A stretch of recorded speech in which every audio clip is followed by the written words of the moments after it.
Hello, and welcome to Enlightened Empaths, your community for the spiritually awakened, where we discuss, explore, and connect with fellow empaths, healers, intuitives, and seekers.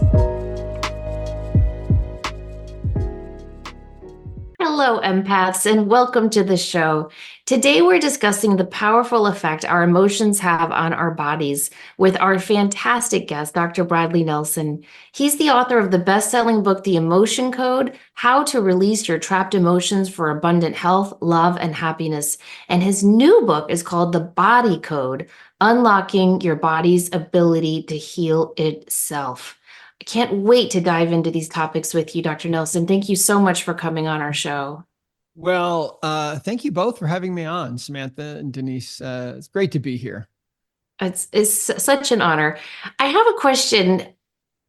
So I've read through your book, The Emotion Code. I read it when it came out, and I would love to know, do you feel that certain emotions are heavier than others in terms of how our body carries them? Do you know what I mean? Like, is guilt heavier than anger? Is shame heavier than sadness? Well, if you look at it in terms of frequency, all of the emotions could be placed on a scale of frequency.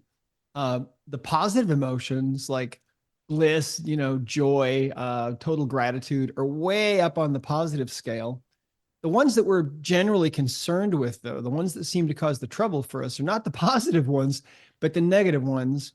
And you could place all of those on some tick mark on that scale. The lowest frequency is shame, we believe. And people that are in a state of total abject shame, I think will often take their own lives, because there's no lower emotional vibration you could gravitate downwards to. Shame, total shame, is really, I think, at the very bottom of the barrel.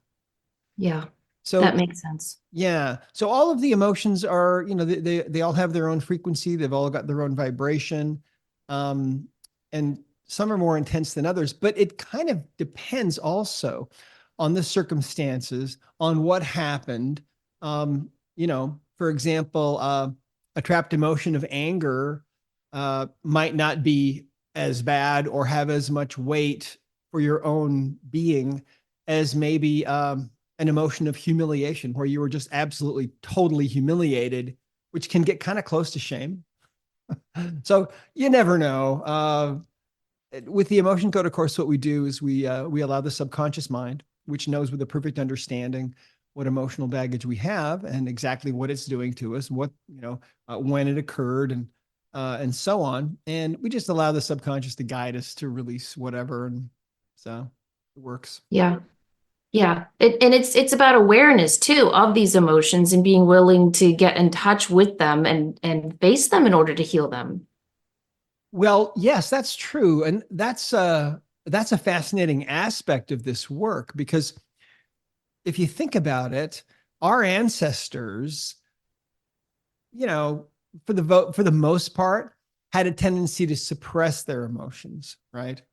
Think about the Puritans and how they were suppressing their emotions. And then you think about the Marlboro man, and the typical masculine figure from when I was a kid growing up. If you were a man, you didn't cry. It was unmasculine to show any kind of emotions. And so, those kinds of ways of dealing with emotions go back probably hundreds, thousands of years. And so we're finally now arriving at a point in our civilization, I would say, where emotions are starting to be understood better, and we're starting to realize what our emotional baggage is doing to us. And that's why I wrote the Emotion Code book, was because when I was in my practice trying to help people, I was obsessed with getting to the underlying causes of my patients' problems. I wanted to really fix them. And luckily, I had been a computer programmer starting in the early 1980s. I had a business called the Computer Tutor, and I'd go into people's businesses that had bought a new IBM PC, and there was no software for anything, basically. So I would write software so they could get some use out of their computer. And that's what I did. So when I became a doctor, uh, I had this idea that the brain is a computer of sorts. What I learned when I was in practice, really, that gradually became clear to me, is that the computer within us is, first of all, it's vastly intelligent, more intelligent, I think, than we can even begin to comprehend. We haven't even begun to scratch the surface. I mean, we observe what goes on in our bodies. We know that our bodies produce 3 million new red blood cells every minute, for example, and there are trillions of chemical reactions going on all the time. Every second in our bodies, keeping us alive. What's orchestrating all of that? What's really going on? And I believe it actually is the subconscious mind within each one of us. That's just this unbelievably intelligent computer system that we are, for the most part, consciously disconnected from, right? And so by tapping into that internal computer, we can get all these answers. Well, if you think about it, the subconscious mind within each one of us is almost like an alien computer. I mean, imagine that an alien spaceship lands and you walk inside of it and you're trying to figure out, well, this thing's got to have a computer. There's nobody on board. How did it land in my yard? How does this thing work? Well, the computers that we're used to have kind of a very narrow range of definition. I mean, I'm sitting at a laptop. I've got a screen. I can see things and messages. And then I've got a keyboard. I can type things in. So it's got a screen / keyboard interface. Your phone has a screen / touch interface, right? If you have a smartphone. And that's the computers that we're used to operate in that way. But the subconscious mind is like an alien computer.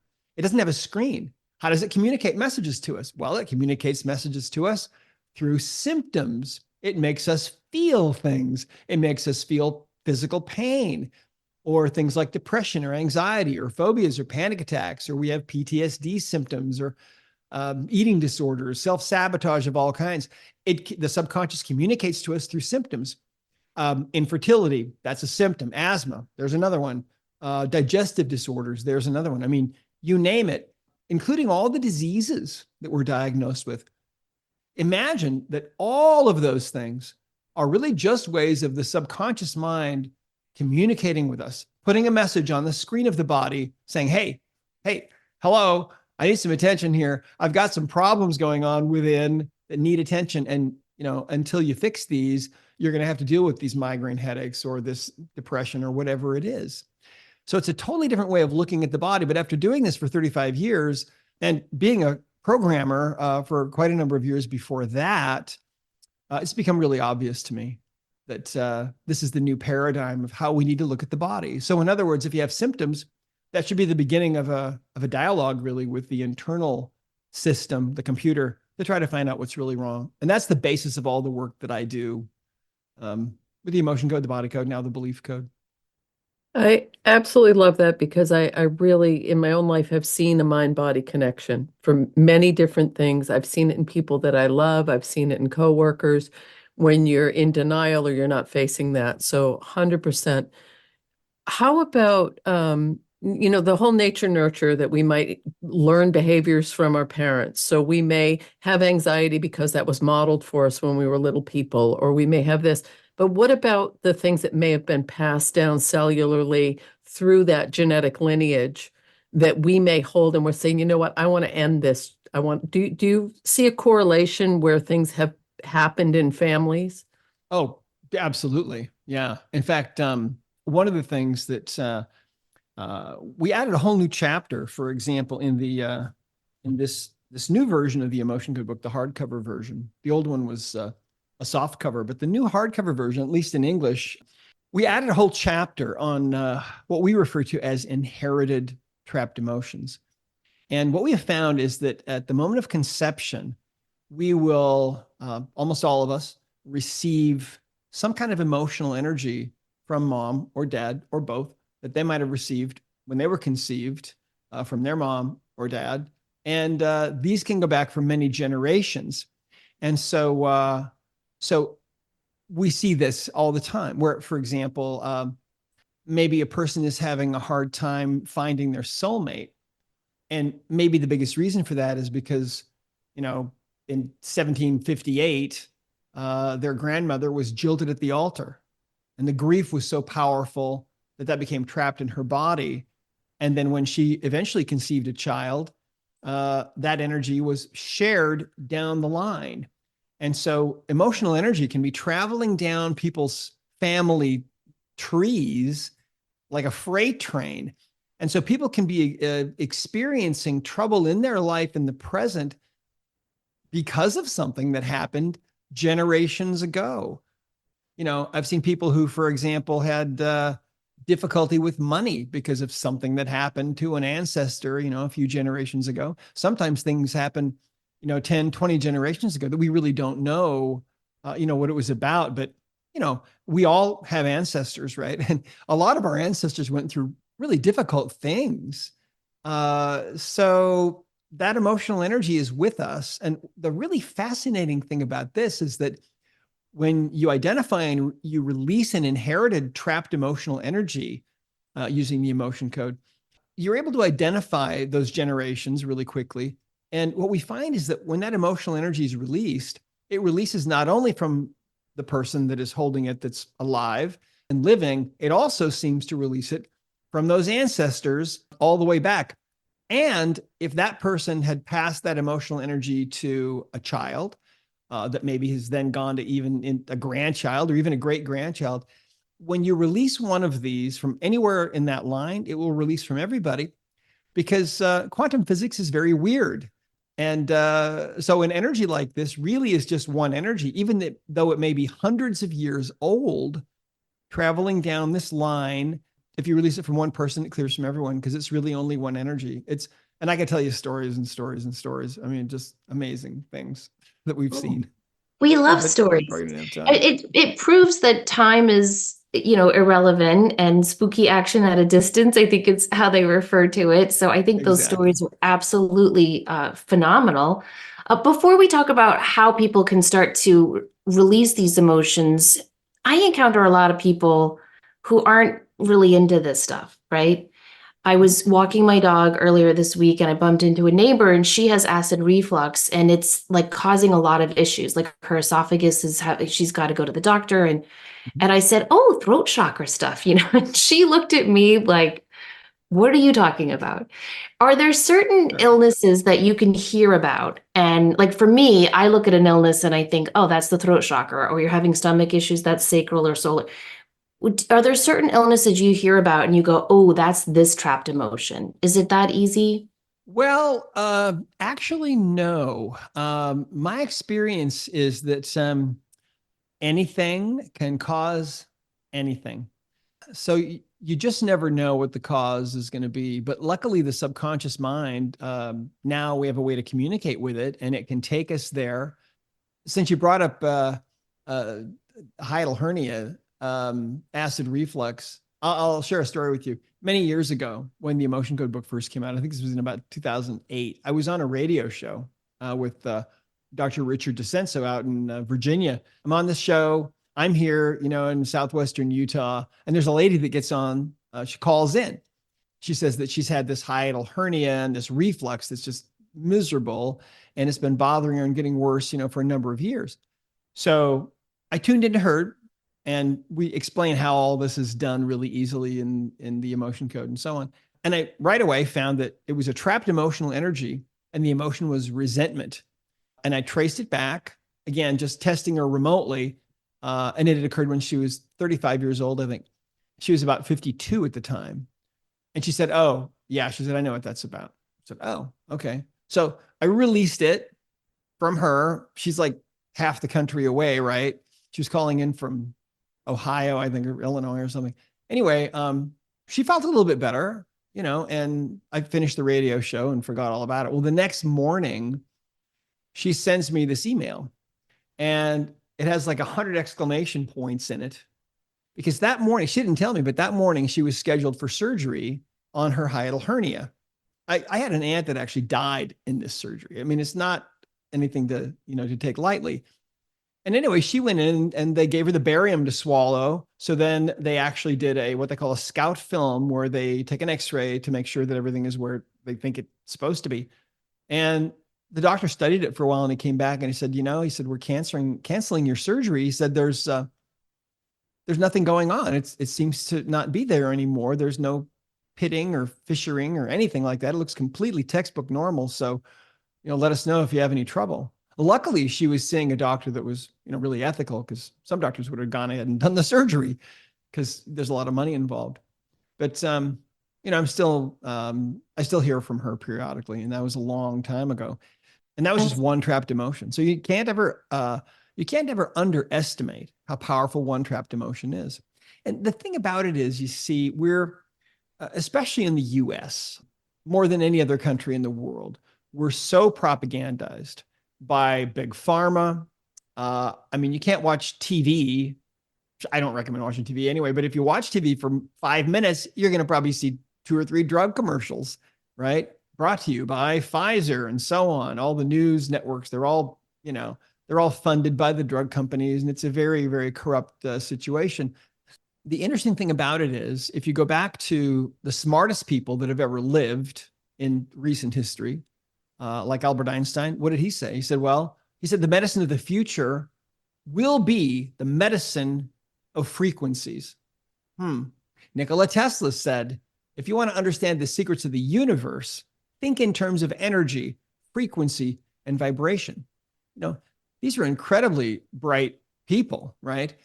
And the thing is, though, we're so used to living in this physical world, and we're so propagandized about, drugs being the only way. And if there was a better way, my doctor would know it. Well, no, your doctor probably wouldn't know it, because, your doctor's kind of in a box and he's getting wined and dined by the drug company reps all the time. And it's a very kind of a corrupt relationship that's going on between medicine and big pharma. So anyway, we're finally waking up, is what's happening. And we're realizing that Western medicine is great at some things. It's great at acute problems, right? If you're racing the train and you don't make it and you lose and your leg now is over there in the field, if somebody takes your leg and you to the hospital, they might be able to actually reattach your leg, which is kind of unbelievable, right? But they can do things like that. But that's acute problems. Most of the time, most people don't need that. But most of the time, most people don't need drugs or surgery either. And those are the two things really that Western medicine has in its doctor bag. It's got drugs or surgery. And most of the time, that's not what you need. Most of the time, the symptoms that people have can be alleviated by finding the blockages that are in the body's way of healing itself. And so that's what the emotion code really is. It's not a way to treat any kind of a disease. The emotion code is just a way to find and remove blockages, emotional baggage that's in the way of the body's ability to heal. And the body code, which is the new book that just came out this last year, the body code is all about using the subconscious mind, of course, to find and remove other kinds of imbalances, like the things that you see here. For example, energies that get trapped in the body, things like trapped emotions and traumas and things, pathogens. Okay. You can actually use the book. We teach you how to tap into the subconscious mind and get answers. There's another category of imbalances is called circuits and systems, and that has to do with the organs and glands and things like that. And then another kind of imbalance is misalignments. Any tissue can misalign. And then, of course, we have to include toxins, because if you're toxic, you got to fix that. And then the last category is what we call nutrition and lifestyle. So you might be deficient in a certain vitamin or mineral or something like that. But the beautiful thing is, the subconscious mind within us is literally a computer more powerful than ChatGPT, more powerful than any computer that man has ever invented. And it knows exactly what's wrong with us. And it's known all along. But now finally we're at a point where we've broken the code now, and we know how to ask the questions and get the answers from the subconscious mind. And it provides us the shortest distance to get from point A to point B. Point A being where we are now with our health, mental, physical, or emotional, and point B being where we want to be, right?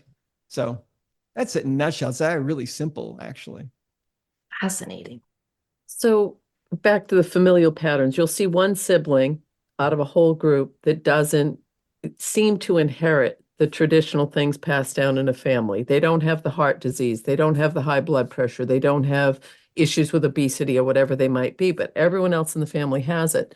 And I always kind of see that person came in as a you know what, I'm going to help shift this pattern in the family and Yeah. and show you that there can be another way and break that lineage, as we were saying. But Yeah. most of our listeners are empaths. They're very sensitive people. And you do a lot of work and a lot of explanation about the heart and heart walls. Could you Mhm. talk about that a little bit, please?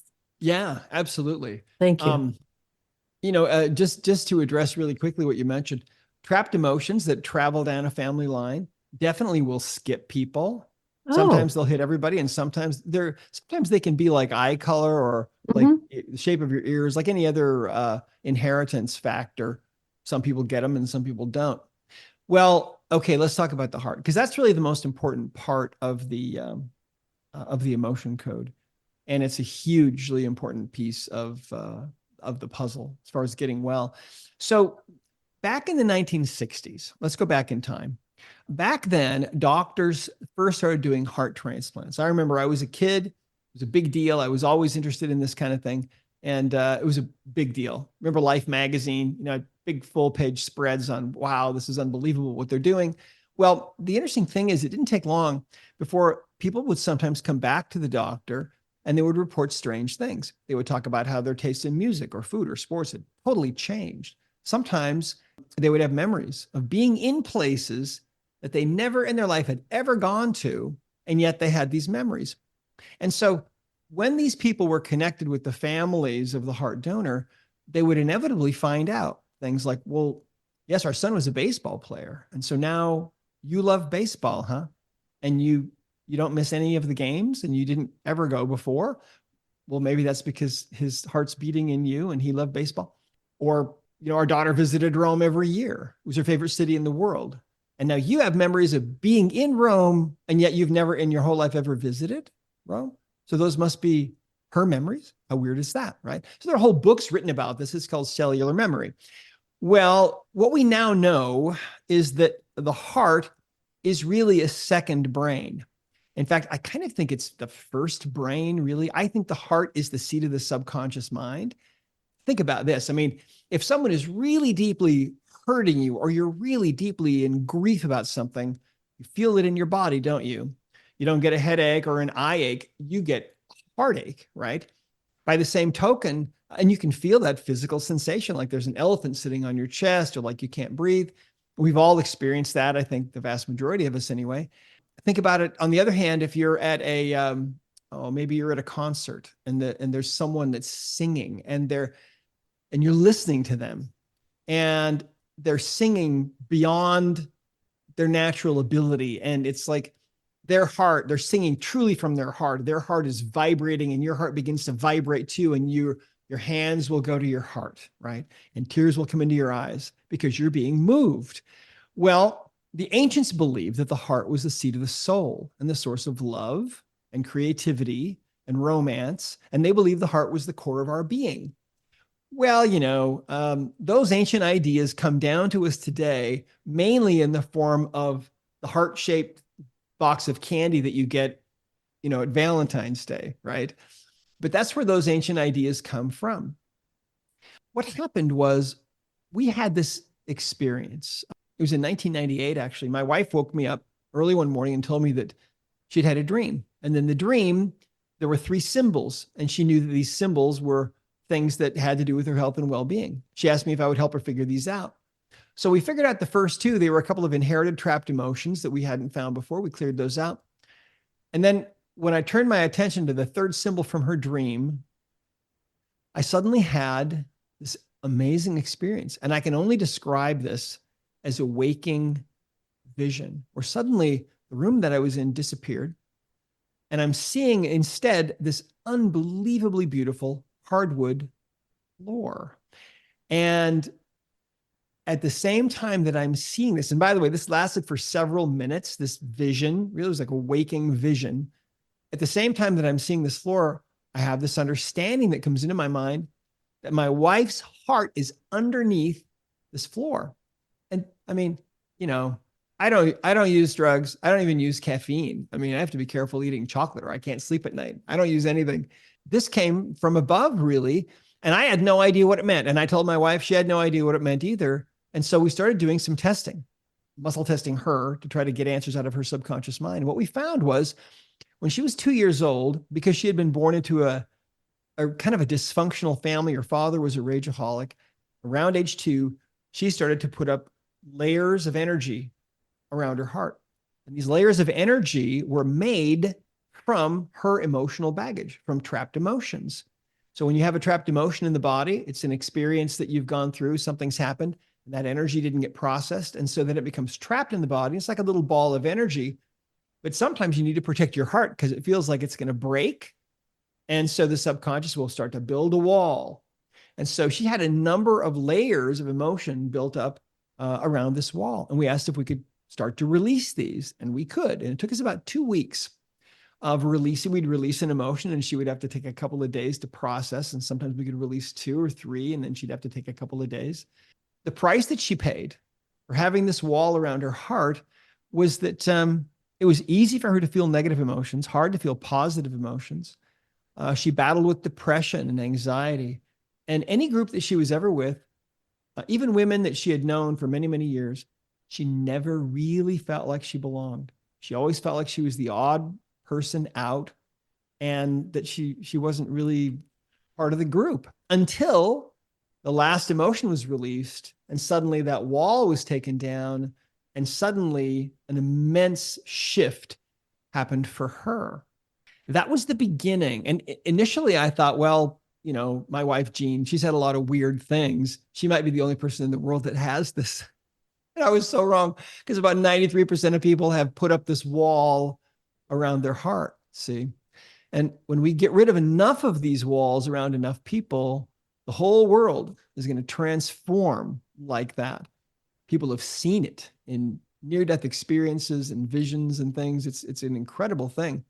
But what happens is when that wall's taken down, suddenly that core of who we are, which I believe really is the heart, that's the seat of the soul, and everything that the subconscious, everything the ancients believed it to be, the seat of the subconscious mind and everything else, the seat of love and romance. When that wall is taken down, people fall in love who never thought they would. People have creative ideas that start to just flow spontaneously because the best creative ideas that you'll ever have won't come from this brain. They'll come from this brain, right? And the perfect blueprint for each of us lies not within this brain, but within the heart brain. And we know that the heart is a brain. They've proven it. They call it the little brain in the heart. The heart's full of gray matter and white matter, just like this brain. But this is where we store our true affinities, the things we really love, the things we really care about. We store those in the heart. Well, let me share one more heart wall story with you, if I can. I think it was about the next person that I worked on after this was shown to us. It was a nurse that came in to see me because she had really severe neck pain. It was like a 9 on a 0 to 10 scale. She'd been to a couple of other doctors who hadn't been able to help her. So she comes in to see me.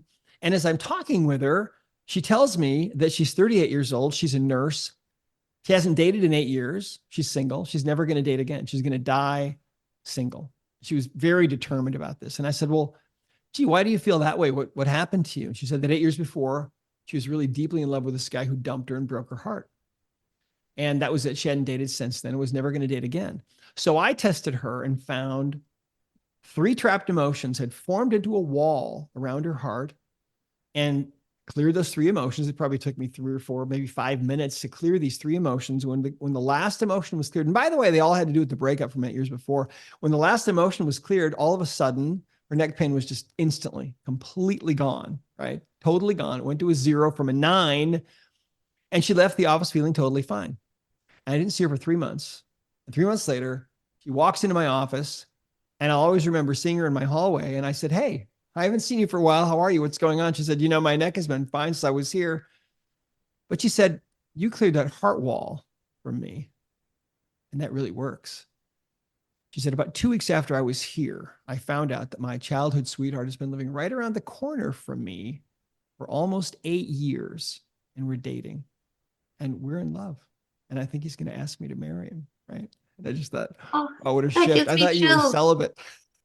So, uh, Beautiful. It's amazing. She was walking around with that for 8 years, and that's the exact time he was living right around the corner, and all you yeah. had to do was help her recognize it. What if someone has a heart wall and they're so out of touch with their emotions, they're not aware of it? How can they become aware that they have Yeah. this? Well, 93% of people we find have a heart wall, and almost none of them are aware of it. But if you think about your own life, I mean, if there were times in your life where you felt like you were abused, or if you've been through a divorce or anything heartbreaking, if you felt that sensation, like you thought maybe your heart might break because of something, if you used to cry yourself to sleep at night when you were a kid, maybe you've probably put up a wall. It's a subconscious thing. It's a protective mechanism, see, because the heart is the core of your being and it's the most delicate part of ourselves. And so when that heart feels like it's going to break, the subconscious mind is desperate to protect it. So what does it do? Well, it builds a wall around itself. And that wall is made of layers of emotional baggage. But it's easy to get rid of the heart wall now that we know that it exists. But there's a specific protocol that you follow. It's in the emotion code book. It's simple, but here's the thing. See, before this was shown to us, I mean, I'd like to say I discovered this, but I didn't. It was actually shown to us from above. I never in my wildest dreams could have imagined something like this is real, that it goes on, but it is. You see, when I was in practice, before this was shown to me, there were patients that I just came away, I'd clear all their emotional baggage. And yet I'd come away feeling like, there's something else. There's something else going on with this person. There's got to be more emotional baggage. Some of the major things that happened in their life aren't showing up. I don't understand. And so then finally it was shown to me, here's the missing piece of the puzzle. See, it's really the most amazing thing. We have thousands, tens of thousands of testimonials, literally from all over the world, from people who, when that wall is taken down, people who have told us that for the first time in their life, they know what love is, or that for the first time in their life, suddenly they can feel the emotion of joy. People have told us that for the first time in their life, when that wall is taken down, they can actually feel the love of the creator or them. I mean, how profound is that? And people fall in love and have, fall in love and get married or have relationships, even, at really advanced ages. It's hilarious. 93% of people walking around in the world have put up this wall. You want to know why this world is so dysfunctional? I mean, here it is. And look how dysfunctional mankind is. We still think it's okay to drop bombs, to settle differences between nations and do all kinds of crazy things. And people are dying all over the world. You'd think that we'd be beyond that now, wouldn't you? But we're not. Do you know why? Because 93% of people in the world have a wall around their heart. And see, the thing is, we don't feel with this brain. See, to this brain, dropping bombs and using war as an extension of politics, that makes perfect sense to this brain, right? This brain doesn't really feel anything. It doesn't feel all the sorrow and all the angst and all the grief from the people who have to suffer. This is the brain that feels. And when that wall is taken down, you're able to feel again. But not only that, the energy, that pure essence of who you are begins to go out from that core of yours and go out into the world. And then things start being attracted into your life that you really want. I have to tell you one more story. One of my favorite stories. One of our practitioners, she said that her sister had been divorced for about 9 years. Finally, one day she called her up and she said, listen, sis, I know you're an emotion code practitioner and you can help me. She said, I'm tired of being alone. It's been 9 years and I don't want to die alone. I've got to get back out there and find somebody. And so the two of them got together, spent the weekend together. And sure enough, if you've been through a divorce, you've got a heart wall. And she started working on or releasing this wall. And during the weekend, they were able to get rid of this wall. Well, guess what happened? Monday morning, her phone started to ring. Who was calling? Well, guys that she had known that she hadn't talked to in years. What was happening? Well, that energy of hers, I'm available now. That energy went out into the universe, into the morphic field, into the database of universal intelligence. And of course, their subconscious minds were on that level. And all of a sudden, when she popped up as being available, hey, Susan, how are you? I haven't seen you for a while. And that's the kind of thing that happens. And, I think I'm speaking to the right audience here because you all get this kind of thing, right? It makes sense to 100%. you. It makes total sense. 100%. And you talk about in your book too that it's not just physical ailments, it can be negative patterns and habits like emotional eating that can also be healed through this work. Well, again, we don't promote the emotion code or the body code or the belief code as ways, as cures for anything. But the way I look at it is this, okay? Our bodies are divine. The body, I believe and know, is actually a temple that houses the spirit within us. And that's part of divinity itself, right?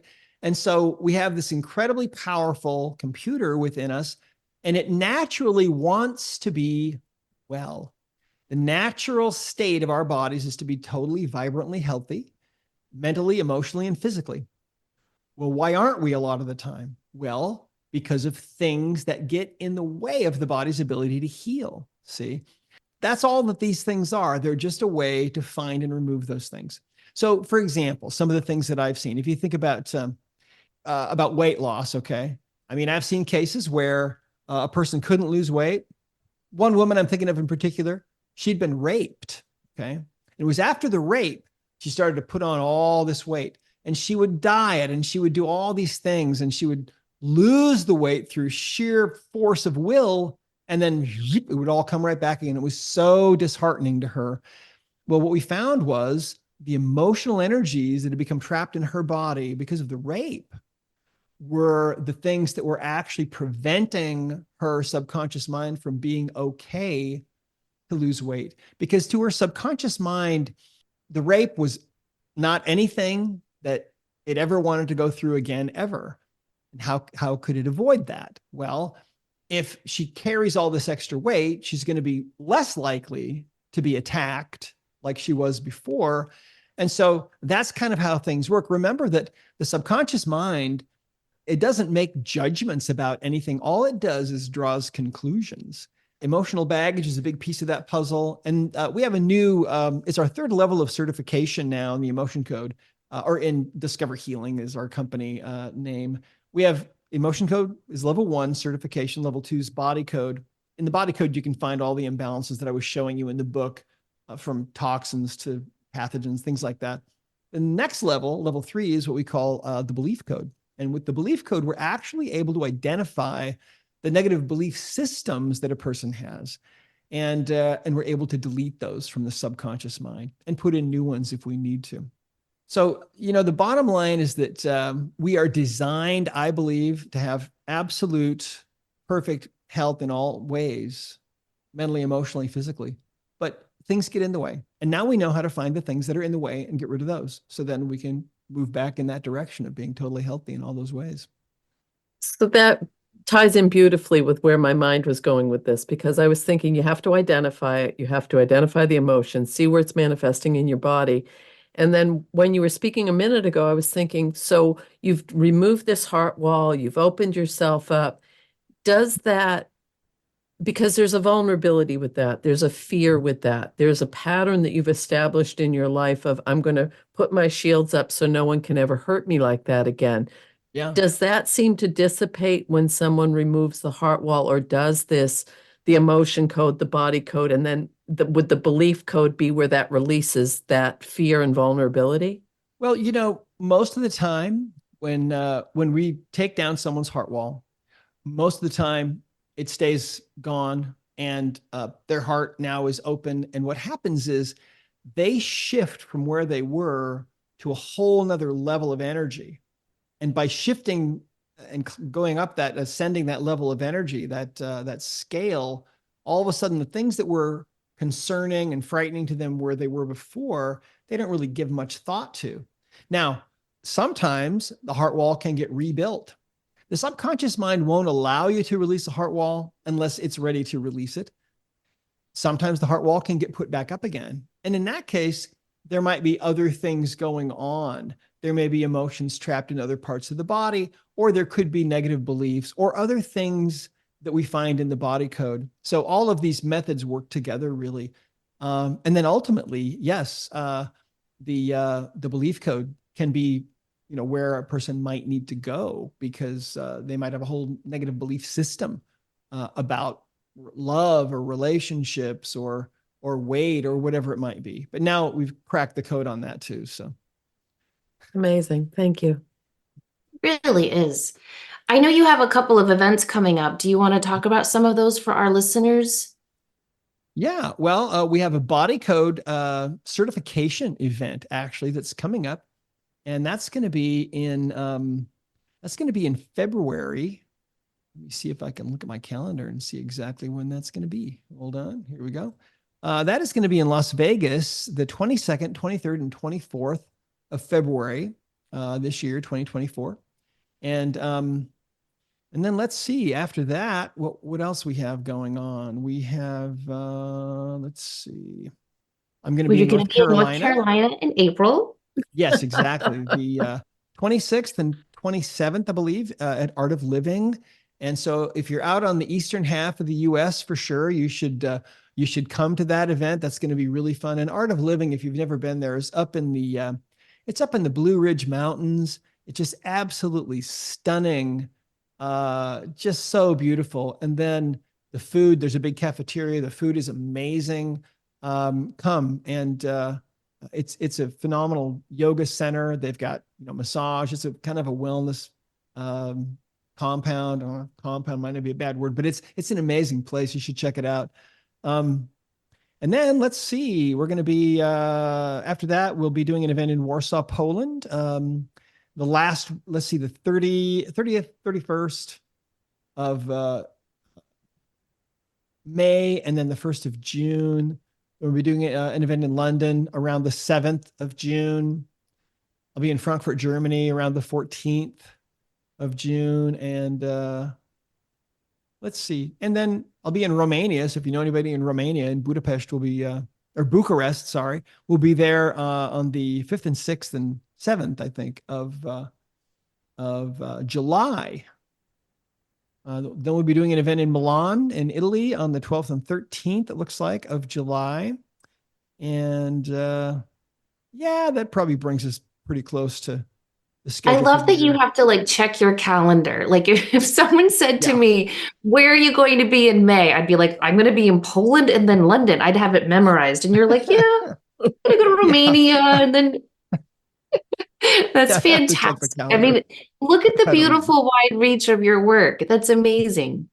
Yeah, we were just in Japan actually a few weeks Wow. ago. We're just getting over the jet lag actually, but we went all the way around the world. We did an event in Florida, and then we went to Switzerland, spoke at the Flow Summit there to about 8,500 people, and then went to Taiwan, had a great event there in Taipei, and then we went to Tokyo. So yeah, I mean, uh, I'm at the age where most people start slowing down, and it's like, no, you're just getting started here, buddy. So That's what you should be doing. I mean, this is really, really important work. yeah. This is Oh, totally. This is Yeah. more It's than fine. healing. It's deep, deep work that, as It you said is. at the beginning of the show, goes back generations and goes forward into generations. And you Oh can't get yeah. more profound than that. Yeah. I'm doing exactly what I'm supposed to be doing. And I'm having a blast doing it. It's so much fun. And people are getting certified in vast numbers. We've certified over 12,000 people now in the emotion code in I think around Yeah, 80 countries. if you guys go to his website, you can click practitioners near you. You can click on the whole map. But the nice thing is, from what you were saying earlier, you don't have to find a practitioner in your city, right? You can do this No, via distance. no, this is energy work at its simplest, I think, because I mean, kids can do this. You don't have to spend years practicing, and you don't have to go live in a cave in Tibet or anything. You can just read the book and start practicing it. And kids are doing it and having great success all over the world. That's one of the beautiful things about it. And yes, it's done at a distance because it is energy medicine, and energy medicine uh, doesn't happen to have any limits on distance. It's like Einstein said, the medicine of the future will be the medicine of frequencies. Well, we didn't know what that was going to look like, but now we do. It's actually really simple. We had no idea. It's way simpler than we thought it was going to be. It's so fascinating. And I love that it's accessible to anyone. This anyone on the planet can use Anyone. what you're offering and can benefit. I say this a lot. I'm a really, really big believer in a ripple effect. And if you're planting these seeds around the globe, it's going to help transform so many lives. It's beautiful. Thank you. Well, thank you. And there's no question about it. I mean, the earth is in a transformational process right now. The way I see it, um, the consciousness level of the world is expanding. It's like stretching like a balloon. It's getting a little bigger every single day. It's never ever going to go back to where it was. There's a whole nother world that is right around the corner from us, that's going to be completely unlike anything we have ever experienced, and it's going to be just absolutely amazing, and that's where we're going. But I mean, the way I look at it, it's like the earth is in labor, right? Mhm. Trying to give birth to this whole new world, but there are these old constructs that are trying to stop that from happening, these old power structures that want to hold on to their power. But we know how the story ends, and we're all going to need to have really dark glasses on, because it's going to be so bright. It's going to be amazing. It's coming. Mhm. You're the second guest we've spoken to today who has said something similar.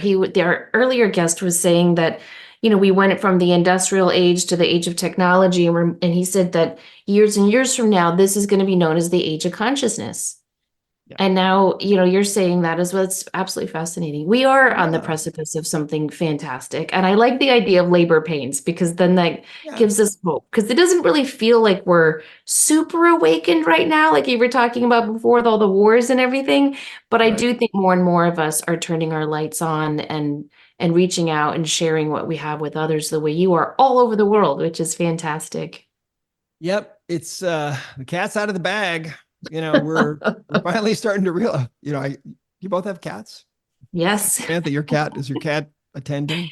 My cat has calmed down, so luckily she's asleep now. Oh, she's such a little starlight. She wants to be, always in front of the camera.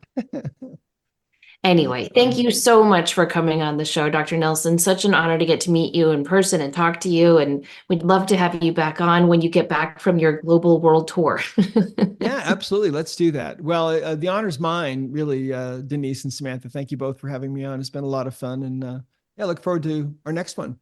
Love Yes. it. Yes. And we'll put copies of your books and links to all of that, and links to where you can find practitioners in your area as well. So thank you guys so much for listening. Please check out Dr. Bradley Nelson's work. And remember, as always, to show up, do great work, and share your light. Take care.